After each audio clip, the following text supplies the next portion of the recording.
Okay, so I just wanted to put this out there. So what I think is going to happen with this Ukraine war is, first of all, personally, I doubt there's going to be a major offensive. I think that the Ukrainians are going to try and delay this as long as possible, weasel their way out of it, do some sort of half-hearted offensive because they're not prepared. Everybody knows they're not prepared. They're too weak, and they probably never will be prepared at this point.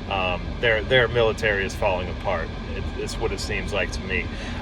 So there might be like something that they're going to call an offensive, and it's going to be blasted all over the media, of course, and there you go. That'll be the offensive. It'll accomplish nothing. It'll have high casualties. That will not be blasted all over the media, just like it wasn't with Kharkiv or Kherson. So there you go. That's the offensive.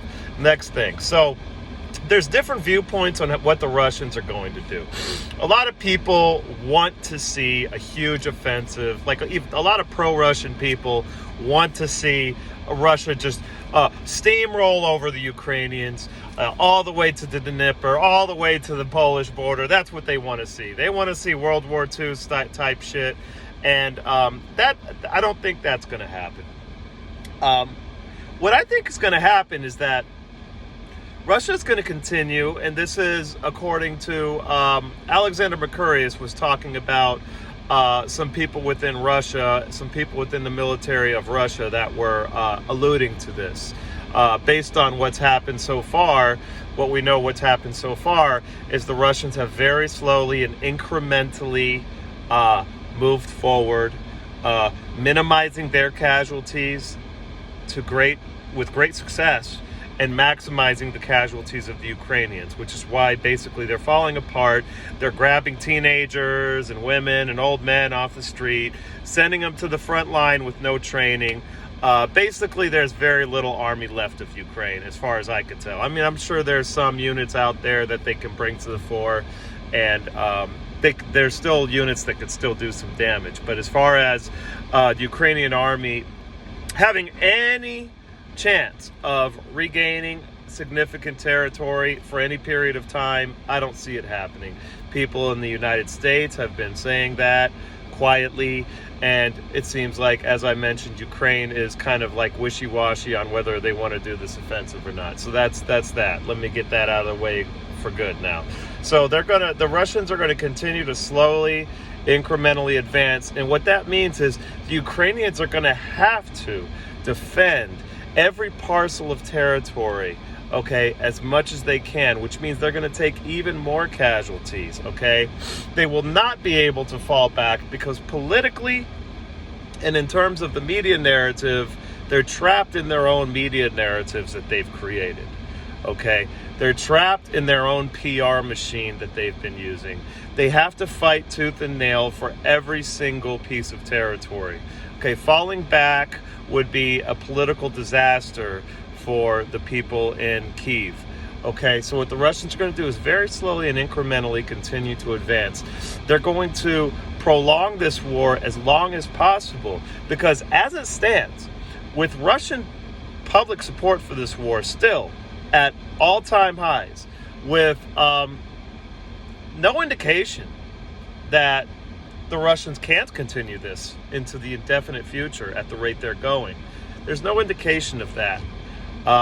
With all that, they can conceivably push this war out until next year. And that's what some people in Russia are saying, as far as I know, as far as I've heard, is that they're going to push this out until next year and make it an absolute political disaster for most countries in the West. Most countries in the West, Germany, UK, I know, they're having elections next year. United States, of course, everybody knows, United States is having a presidential election next year. If you're looking at this from Russia's perspective, okay, you know that the threat that you're facing, that you want to neutralize, is not only Ukraine. Ukraine is just a proxy, and the Russians know this. The real threat is the neoconservatives, the EU people, the Ursula von der Leyens, And if you can keep this war going to election year to the point where everybody who supported this war gets wiped out, that'll take care of the core threat. The core threat is a neoconservative, Atlantic Council, the Atlantic Council people, those types of people are the real threat to Russia. So I don't see why they couldn't. I don't see why they couldn't drag this out. And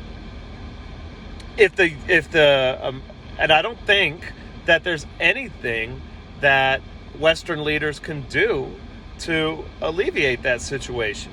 They can't suddenly tell Ukraine to surrender. They can't do that. That would be just as much of a political disaster as letting the war go. So that looks like a very viable option. It looks like the smartest option.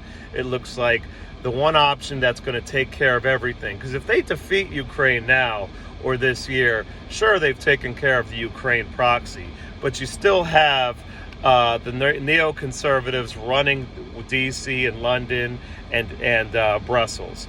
If you can keep this going to next year to where they lose so many seats that all of these people are never taken seriously again, if you're Russia, that's the best way to handle this situation. So that's what it looks like. And it looks like a situation where there's no way out, no conceivable way out for the neoconservatives.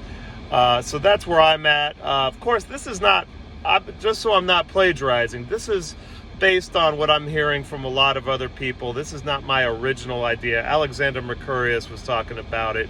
He heard it from somewhere on Telegram. There was some interview with a Chechen military guy. Now, the Chechens mouth off a lot. We know that. So you never know if this is an actual insight into the planning in Moscow.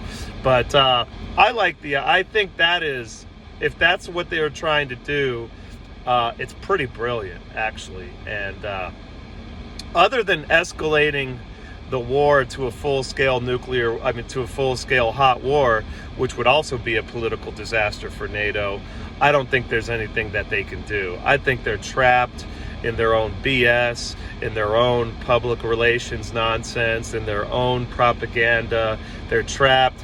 Now, the person at the table holding the cards is Russia. Okay, Europe has no cards. The United States has no cards. So that's what I think about it. I am out.